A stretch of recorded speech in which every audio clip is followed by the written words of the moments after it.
I turn into Menasor. I turn into Menasor. I turn into Menasor. I turn into Menasor. I turn into Menasor.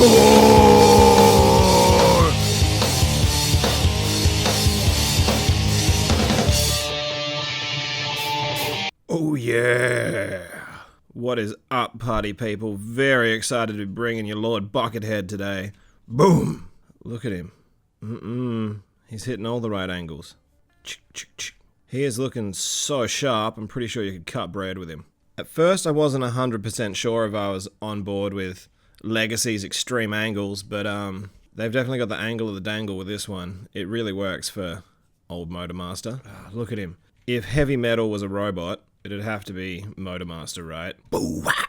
Alright, this is gonna be a pretty deep one because there's a lot to cover. Let's get right in there. He looks smooth. There is so much to like, and he just looks great. I also really love the extra like robot details that we got going on these awesome knee pads. I also really like how clever they were about managing to get the cab feet, because that's his thing. He's a cab-footed fiend. There is no hollowness to this bad boy. Everything is kind of encased and accounted for, and he is just mean to the extreme. I also really like the way MotorMaster has like the plain white arms. It makes it seem to me like he's in like a tank top. Like it gives him some pretty extreme NASCAR energy, don't you reckon? If ever there was a robot to crush an Energon can on their head, MotorMaster. Even though that's white, he is by no means short of apps, because then they doubled down on some sweet perp in there for whatever that kind of canistery looking thing is. And then, you know, some perp accents there. I do like the kind of pinky metallic finish to his face. I think it's pretty cool the way they've been doing that of late. It really brings out the sculpt, having that metallic sheen to the paint. He is stepping on Skywarp style a little bit, but it's kind of like Skywarp is Mac and MotorMaster is Country Mac. So you're not gonna jump? I don't jump. Okay? Why does everybody think I jump? Nobody jumps. Evel Knievel didn't jump. Jumped! That's it, he jumped, guys, he jumped! If the day's over, the day's over. Country Mac is gone, he's dead, let's get out of here. Look, look, look, look! Whoa. Wow! How'd that look? Oh, amazing! How did it look? How did it look? Look badass, dude! Articulation. You can spin that bucket. Oh man, he looks like he's going to the cricket with that bucket. Is that a joke that anyone gets? I think Australian people will. Maybe not the people who are watching my videos. I don't even really get it. But I know that people at cricket wear KFC buckets on their head. Why? Don't know. Probably because cricket's so mother flippin' boring. Anyway, I digress. Enough nonsense. Articulation. Arms go all the way around. They're on a wicked universal joint for the shoulder. He has bicep swivel way up high. He's got a pretty crisp 90 for those elbows. I do have to say, straight off the bat, be careful transforming him, because this part of the arm is white paint and it will scuff. Which isn't the end of the world, because he's a pretty like rough and ready sort of dude, but just something to be mindful of. You can see it a couple of places already. He's got the scuff. But I was a fan of the battle damage, so it kind of just looks like he's been punching peeps. Even on this side, tiny little bit there. I believe his shoulders, I think, are also painted black, and that's got paint coming off it. Who knows if that was meant to be white? I doubt it, but you know, I would have made these pieces from white, right? Rather than painting them. Everyone knows white chips, especially if it's got a black base. But you know, battle damage. He's got a wrist swivel, which is pretty cool. Nicely sculpted hands. Waist swivel. Soft ratcheted universal for the hips. Thigh swivel. Real deep bend out of those knees. Almost maximum. And then ankle tilt. Which, all of this business, I thought it might like kind of get in the way a little bit, but it really does not. It kind of adds to the coolness of it all. That all adds up to him being able to throw some pretty impressive shapes. Now, in terms of accessories, when you bust him out the box, you might lose some time looking for them, so I'm going to help you out. They're in the cab. It's so simple. But first, he comes with this almighty slab of an 80s sword. So 80s, I like to call it his Iron Maiden. Because of those wrist pegs, if you want to have him, you know, swiveling it and throwing more jaunty, actiony angles, you do have to have it up a little bit, otherwise it's fixed in his wrist, but again, that's not a big deal. It just looks great. I guess because it's got to be Menasor's sword as well, it's, you know, scaled so big, but it almost looks like it's a sword and a hatchet. A bit like what Legacy Prime's sword axe combo was trying to do, but actually succeeding. Man, the size of it really does give him some boss battle energy. I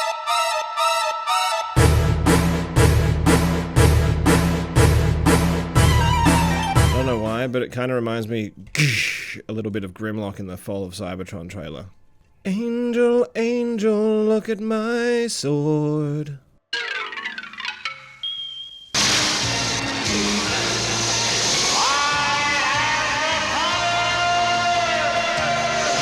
You can also, it kind of makes part of the roof of the trailer, but you can also go ahead, it's huge, he will hold it in this mode.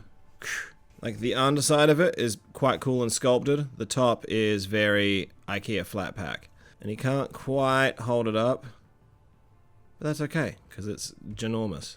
We're hunting rabbits.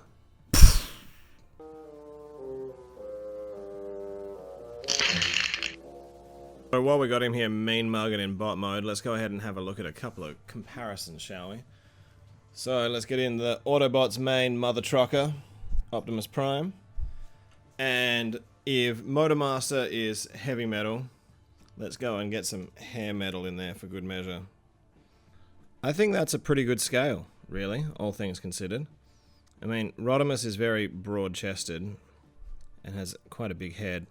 But on the whole, you could see them smacking down. They could all throw down. Right? The three of them together are pretty much a trailer park all by themselves.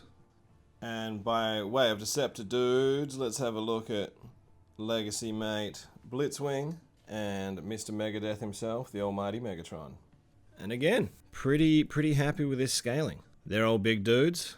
They look like big dudes. And MotorMaster has just a little bit of height on kind of everyone, which is pretty good, really. That's what I would expect from a dude this mean. And then lastly, let's get him in there with Combiner Wars. Menasor. Menasor? MotorMaster.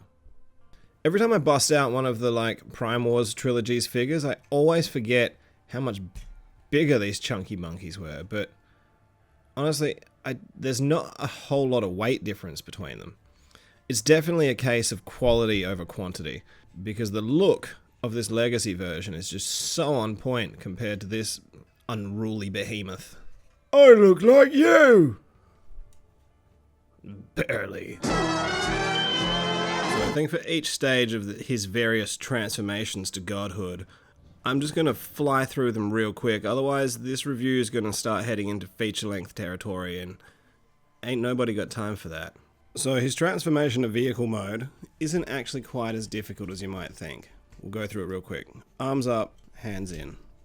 Bring this over, straighten it out. Arms up and around. Send this back down. And the legs pretty much make up the shell for everything else. So untab those knee pads, untab the sides, fold that out the way. Fold that up and out the way.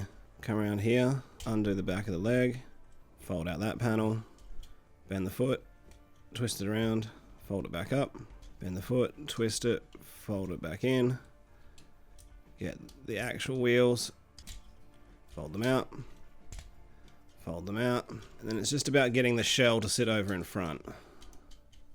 So bend these legs down and around. I find the best guide is this piece here. So that's where you want that to sit. Bend that double jointed knee until you can get that to slide down. Once that's in place, click it on the front, then make sure that these panels are folded up on both sides and just sit everything in place. They'll fold around there and these will come up, and there's a notch there that just notches in right in front. Boom. According to Teletran 1, MotorMaster should be coming down this road right about now. Well, look who's here! The old king of the road! I've been waiting for this a long time, Prime! Optimus!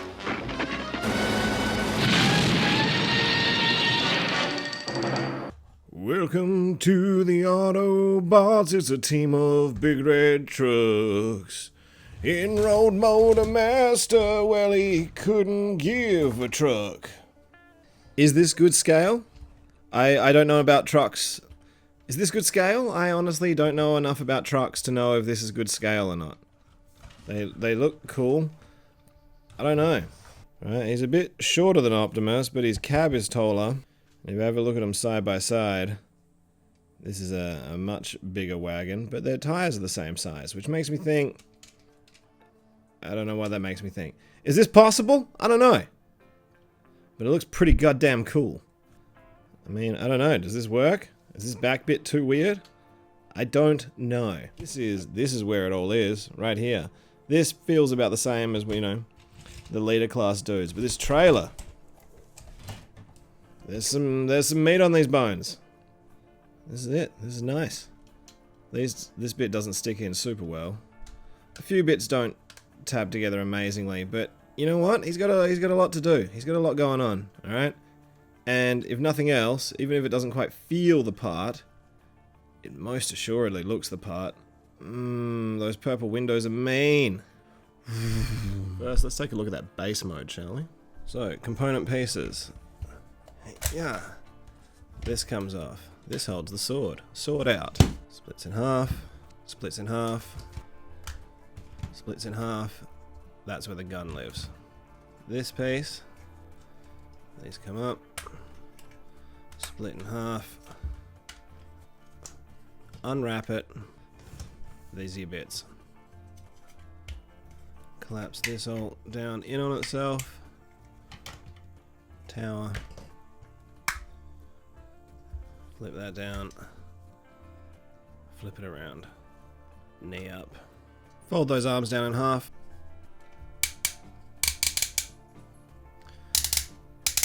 Fold out those legs. Then we're going to come around.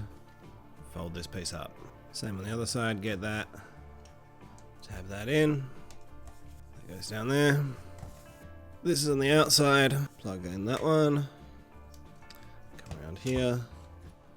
Plug in that one. This has got these two little slots that correspond to a couple of slots over here.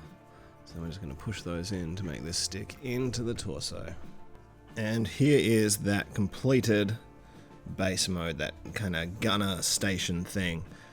And look, I'll be the first to admit, it's not necessarily the most fully realized and fleshed out gunning platform to have ever been created, but given that it's not its primary purpose, I do think it was pretty cool that they thought up something to, you know, chuck in there and give him a platform to counter Rodimus Prime all on his lonesome. I do quite like how these Commander class figures do have this extra mode. I mean, Jetfire didn't, but Rodimus and Skylynx have had their little base modes, and it's an extra piece of the play pattern that I quite enjoy. I do also really like the Thunderclash vibes that you get from having him actually be able to hold onto the handles and twist and pivot and shoot out of there. And if we have a look, you know, the way this folds up like this, they've got the shape of like a viewfinder in there. So at least, you know, they're helping to create the illusion a little bit that he is looking through there in order to be able to target in on his enemies. I do think it's a little bit of a missed opportunity that these ramp pieces don't have any of the BattleMaster kind of edges, so that you could do some base building off the side if you wanted to, maybe connect him to some Titans or some of the other modulators. I do appreciate that it might have been a little less finished and clean in trailer mode had they included that. So, you know, I imagine that comes down to personal preference, really. However, you may have clocked that he seems to be covered in 5mm ports.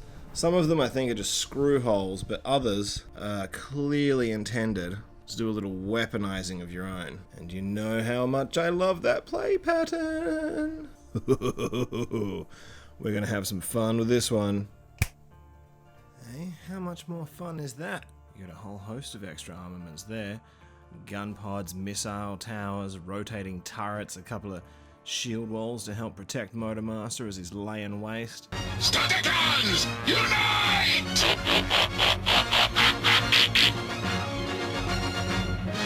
Behold, Menasor! So the first time you probably do this, it's going to feel like it's quite complicated and convoluted, but it's really not too bad. So hands away, that over the top, fold it flat. Arms up, bend those elbows, and then these pieces are going to butterfly out here. want these to sit in like this. Butterfly out, peg in on these little tabs, like so. Twist the legs around, pull down this piece, gonna lift up Menasor's head, just on a hinge, plug it in there, fold MotorMaster's head away, plug that in, and then you can go ahead and raise the mainsail. From here, we're just gonna untab his knees for now, and then we're gonna unpeg this bit from his leg. We want to twist it and collapse them a bit, then close that back up. Same on the other side.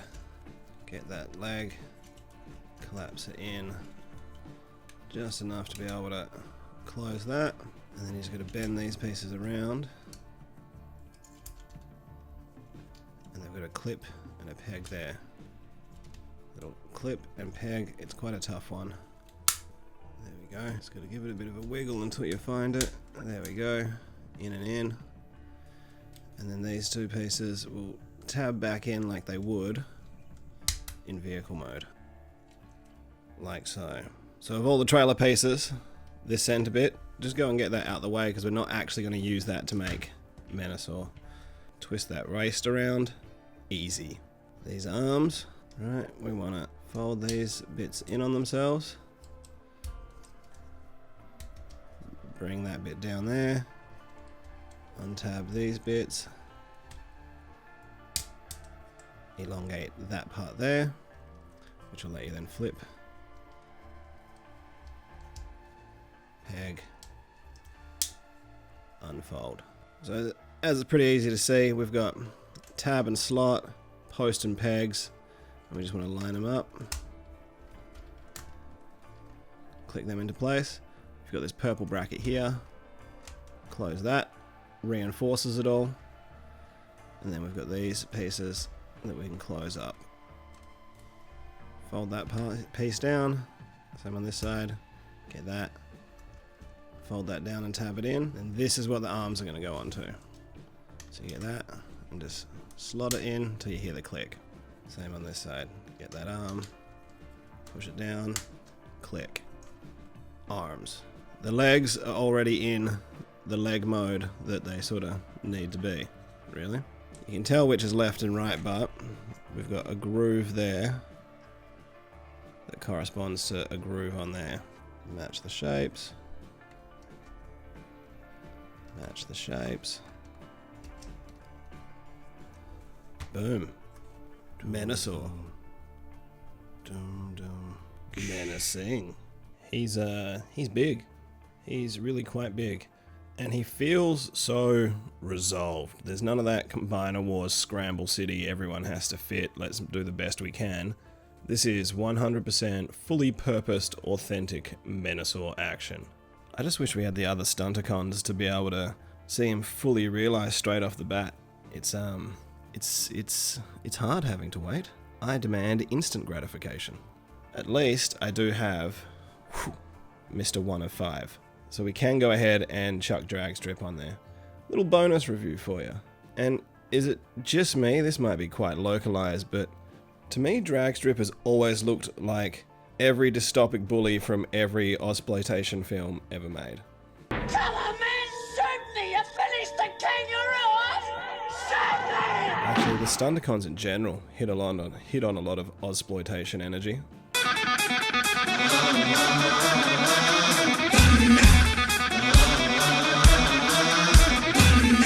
That's what Outback's Australia is all about.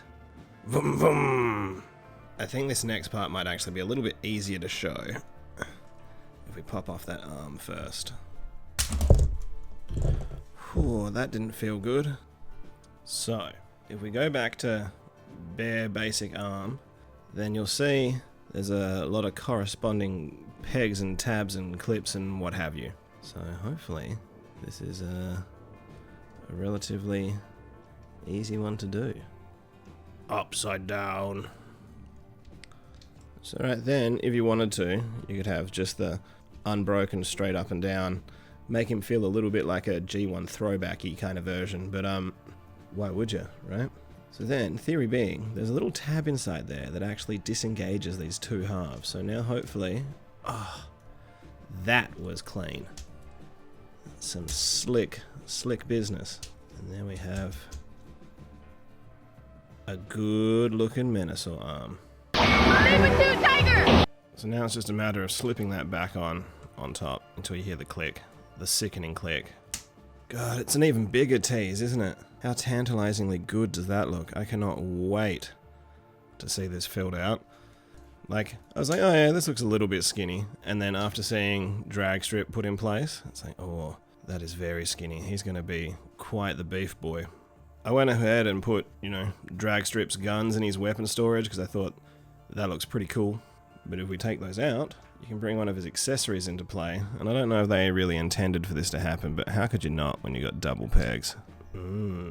That's pretty cool. I think that's probably honestly how I'll end up having that displayed, this gun. Who doesn't love a Decepticon with an arm cannon? And obviously as well, you've got that great honkin' sword. Get that in the other hand. And I kind of feel a little bit like after seeing MotorMaster wield it, it seems a little bit small for Menasor. You can also take that cannon and just fold out, you know, one of the clips a bit. It's not really supposed to be used this way, but it is an option. What you're supposed to do, take the gun, open it up, flip it down like that, and then there was still this great hunk of plastic that got left over from his combined mode. So then you just, you know, attach that like that, and then he's got his own little gunning platform, which, to be honest, looks a little weird and embarrassing, so I'm probably never going to do that and just leave it on his wrist. But I will give credit where credit is due. At least they tried to find something to do with this to incorporate it in some kind of way. I mean, if nothing else, like, boom, he set up a turret to provide long-range cover while he runs into the field, sword swinging, smashing people up close. Pow, pow, pow. Punch, punch, punch. Pow, pow, pow. I always think one of the best things about figures this scale is the amount of surface detail they're able to pack in. I also really like how all of this feels like, you know, it's fusing across. And at first I wasn't sure if I was on board with the whole like cartoon, super cartoon accuracy for Menasor, but just the solid front that he's throwing out, it's really something else. You'll see. Once you've got him in hand, you'll just appreciate there's a sense of majesty to him that I'm enjoying this. Like, I knew it'd be good and I knew that I needed it and I wanted it, but I didn't know I'd like him this much. I love the way that head sculpt is just nested inside of that awesome vented collar. This is a very cartoony head. It's an amazing looking faceplate. I love how he's got the kind of chin strap beard going on to make him feel all the more angular. With the sides of his head, he does look a little bit like his Starscream with a novelty costume on. And these are my antenna. So he's clearly been skipping leg day and he's awaiting some calf implants. But I assume as you plug these in, or at least that's what Mark showed us, it'll automorph. Close up those shins for that I don't really have cars as legs look. I'm a fan. I'm also super grateful, I don't know if people have seen it, but there's been a lot of images around that some of these grey pieces are already suffering from yellowing, which is a major bummer. I lucked out on mine. He's all quite clean for now. Through the arched windows, eh? Nobody can stop Menasor! So in terms of articulation, that head swivels, but that's it. And I had hoped that after Scorponok could look down, I'd really hoped that having that look down on such a big dude was going to become, you know, a staple. Because when you've got someone who towers over people, you really want them to be able to, like, properly look down on them and add to the whole looming, foreboding quality of it all. I do like it when Transformers actually have a neck before their head, but could that neck piece have not just been a ball joint for this noggin? It would have added so much more. For a commander class, I know he's already doing a lot, but I just would have expected such low-hanging fruit to have been plucked by a fellow so tall.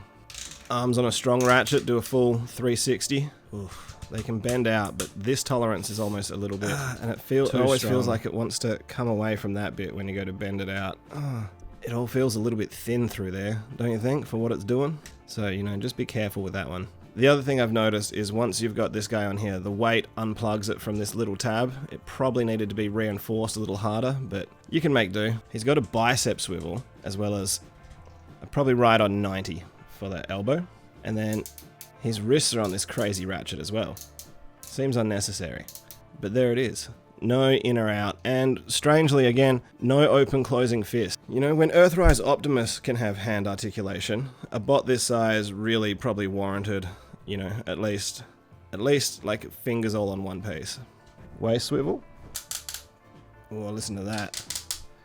He's not going anywhere on those ratchets.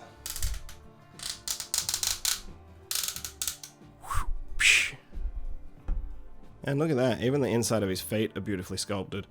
It probably would have been cool if in base mode those feet twisted around and sat up the other way, because then you could have like a little dude sit in there. He's also got a thigh swivel. Incredibly strong ratcheting knees that can get to ever so slightly past 90.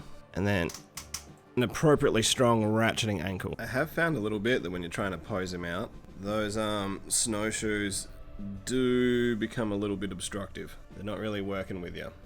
Overall, his articulation is pretty great. When it comes to his tolerances, he's doing that thing that a lot of bigger figures do, where some are weaker than they should be, and some are tighter than they should be. And there's just a couple of bits, like these shoulders.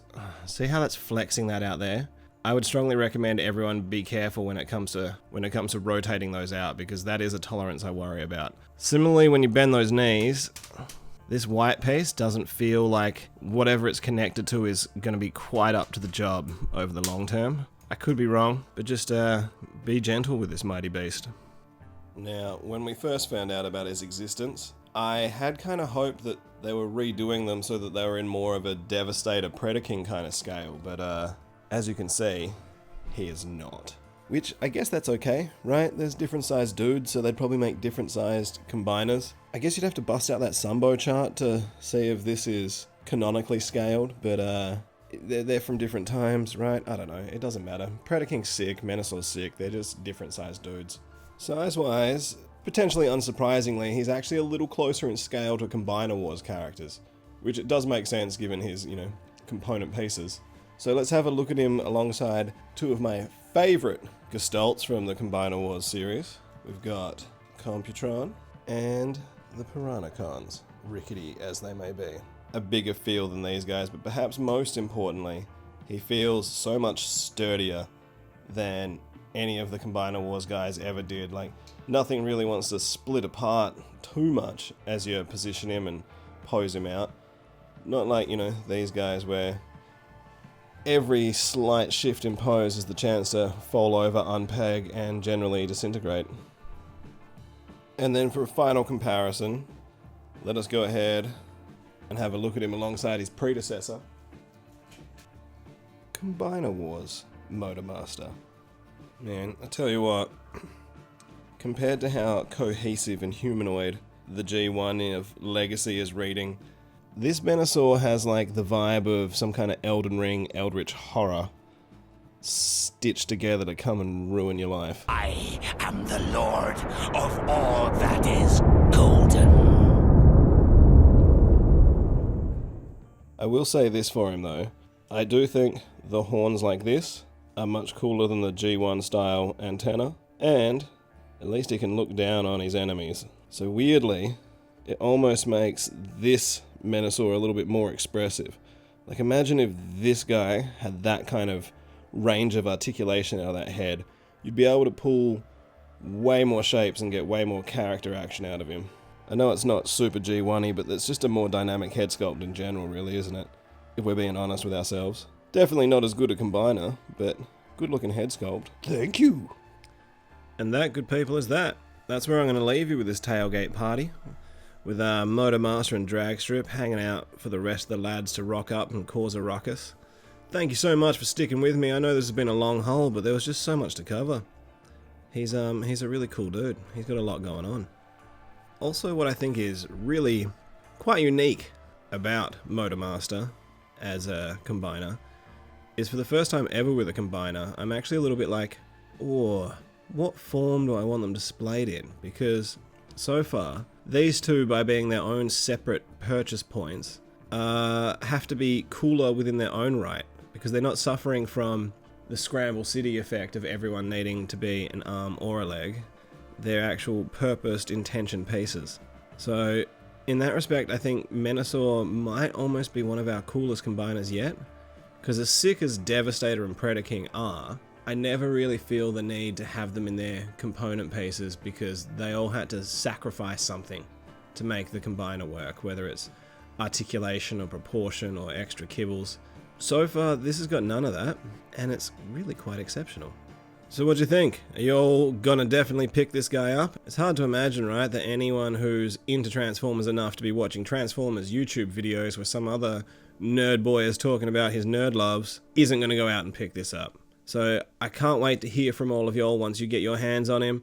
Who's already got him? I'd really like to know what you think. Have you dug it as much as I have? Because this has been, you know, one hell of a demolition derby. So I'll see you out there on the road. Not if we see you first.